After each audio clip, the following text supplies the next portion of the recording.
जय जय बोलो आनंदे अम्बे मातनी रे। जय जय बोलो आनंदे अम्बे मातनी रे। जय जय बोलो आनंदे अम्बे मातनी रे। जय जय बोलो आनंदे अम्बे मातनी रे। हे अम्बे मातनी रे बहुचर मातनी रे। अम्बे मातनी रे बहुचर मातनी रे। जय जय बोलो आनंदे अम्बे मातनी रे। जय जय बोलो आनंदे अम्बे मातनी रे।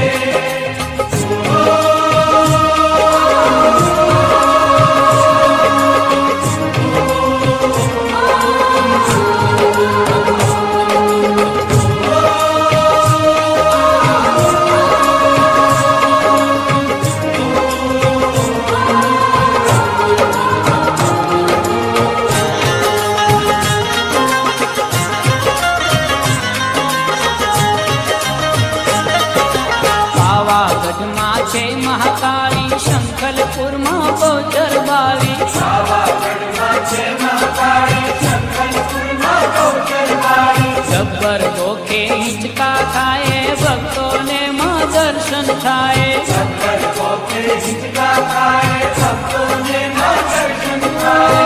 આરાસુરની રાણી અંબે માતની રે. હે આરાસુરની રાણી અંબે માતની રે. જય જય બોલો આનંદે અમ્બે માતની રે. જય જય બોલો આનંદે અમ્બે માતની રે. હે અંબે માતની રે બહુચર માતની રે. અંબે માતની રે બહુચર માતની રે.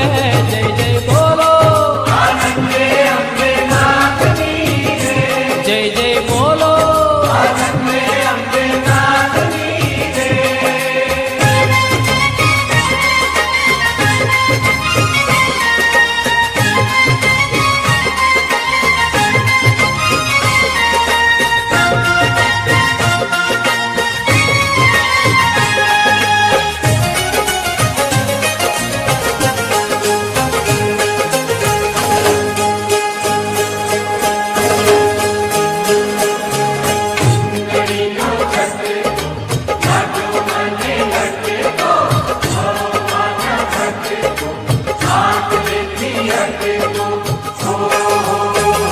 મારી અંબે માની ચુંદડી રે.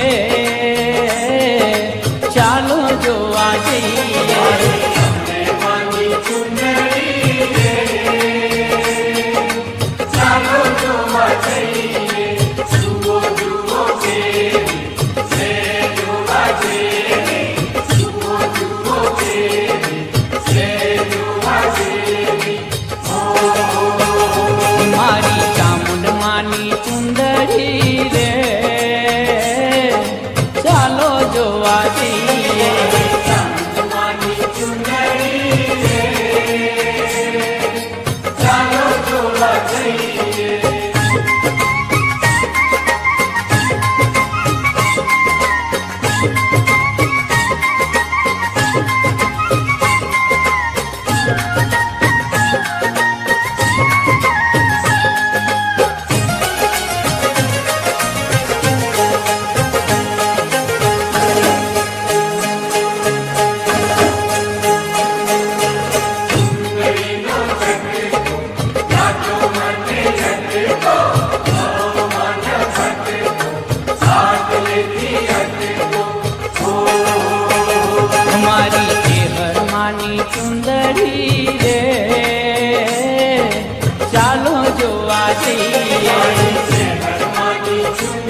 તાલિયુના તાલે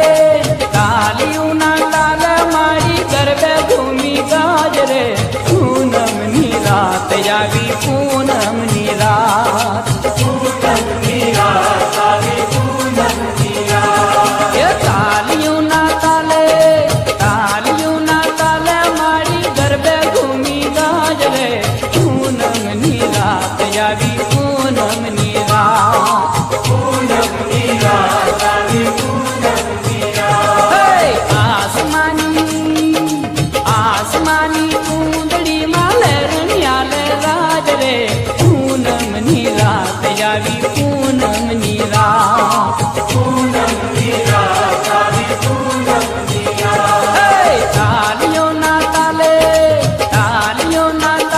મારી ગરબે ઘૂમી ગાજ રે પૂનમની રાત આવી પૂનમની રાત પૂનમની રાત આવી પૂનમની રાત